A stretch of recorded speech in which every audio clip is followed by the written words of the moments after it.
एक धोबी का गधा था। वह दिन भर कपड़ों के गट्ठर इधर से उधर धोने में लगा रहता। धोबी स्वयं कंजूस और निर्दयी था। अपने गधे के लिए चारे का प्रबंध नहीं करता था, बस रात को चरने के लिए खुला छोड़ देता। निकट में कोई चरागाह भी नहीं थी। शरीर से गधा बहुत दुर्बल हो गया था।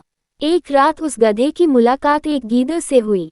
गीदड़ ने उससे पूछा, हे महाशय, आप इतने कमजोर क्यों हैं? गधे ने दुखी स्वर में बताया कि कैसे उसे दिन भर काम करना पड़ता है। खाने को कुछ नहीं दिया जाता। रात को अंधेरे में इधर उधर मुंह मारना पड़ता है। गीदड़ बोला, तो समझो अब आपकी भूखमरी के दिन गए। यहाँ पास में ही एक बड़ा सब्जियों का बाग है। वहाँ तरह तरह की सब्जियाँ उगी हुई हैं। खीरे, ककैया, तोरी, गाजर, मूली, शलजम और बैगनों की बहार है। मैंने बाग तोड़कर एक जगह अंदर घुसने का गुप्त मार्ग बना रखा है। बस वहां से हर रात अंदर घुसकर छक्कर खाता हूँ और सेहत बना रहा हूँ। तुम भी मेरे साथ आया करो। लार टपकाता गधा गीदड़ के साथ हो गया। बाग में घुसकर गधे ने महीनों के बाद पहली बार भरपेट खाना खाया। दोनों रात भर बाग में ही रहे और पौ फटने से पहले गीदड़ जंगल की ओर चला गया और गधा अपने धोबी के पास आ गया। उसके बाद वे रोज रात को एक जगह मिलते, बाग में घुसते और जी भर कर खाते। धीरे धीरे गधे का शरीर भरने लगा। उसके बालों में चमक आने लगी और चाल में मस्ती आ गई। वह भूखमरी के दिन बिल्कुल भूल गया। एक रात खूब खाने के बाद गधे की तबीयत अच्छी तरह हरी हो गई। वह झूमने लगा और अपना मुंह ऊपर उठाकर कान फफडाने लगा। गीदड़ ने चिंतित होकर पूछा, मित्र, यह क्या कर रहे हो? तुम्हारी तबीयत तो ठीक है। गधा आंखें बंद करके मस्त स्वर में बोला, मेरा दिल गाने का कर रहा है।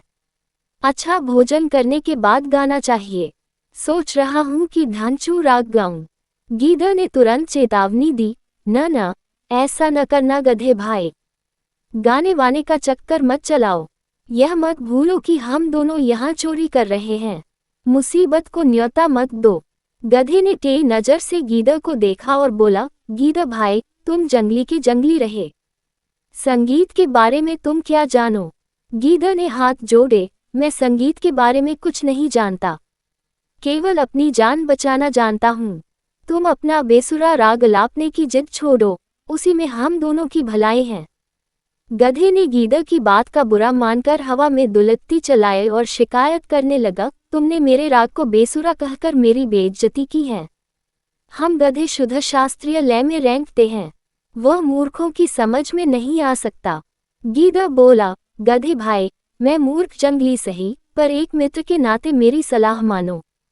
अपना मुंह मत खोलो, बाग के चौकीदार जाग जाएंगे। गधा हंसा, अरे मूर्ख गीदड़, मेरा राग सुनकर बाग के चौकीदार तो क्या, बाग का मालिक भी फूलों का हार लेकर आएगा और मेरे गले में डालेगा। गीदड़ ने चतुराई से काम लिया और हाथ जोड़कर बोला, गधे भाई, मुझे अपनी गलती का एहसास हो गया है। तुम महान गायक हो। मैं मूर्ख गीदड़ भी तुम्हारे गले में डालने के लिए फूलों की माला लाना चाहता हूँ। मेरे जाने के 10 मिनट बाद ही तुम गाना शुरू करना ताकि मैं गायन समाप्त होने तक फूल मालाएं लेकर लौट सकूं। गधे ने गर्व से सहमति में सिर हिलाया। गीदड़ वहां से सीधा जंगल की ओर भाग गया। गधे ने उसके जाने के कुछ समय बाद मस्त होकर रैंकना शुरू किया। उसके रैंकने की आवाज सुनते ही बाग के चौकीदार जाग गए और उसी ओर लठ लेकर दौड़े जिधर से रैंकने की आवाज आ रही थी। वहां पहुंचते ही गधे को देखकर चौकीदार बोला, यही है वह दुष्ट गधा जो हमारा बाग चर रहा था। बस सारे चौकीदार डंडों के साथ गधे पर पिल पड़े। कुछ ही देर में गधा पिट पिट कर अधमरा गिर पड़ा। सीखा, अपने शुभचिंतकों और हितैषियों की नेक सलाह न मानने का परिणाम बुरा होता है।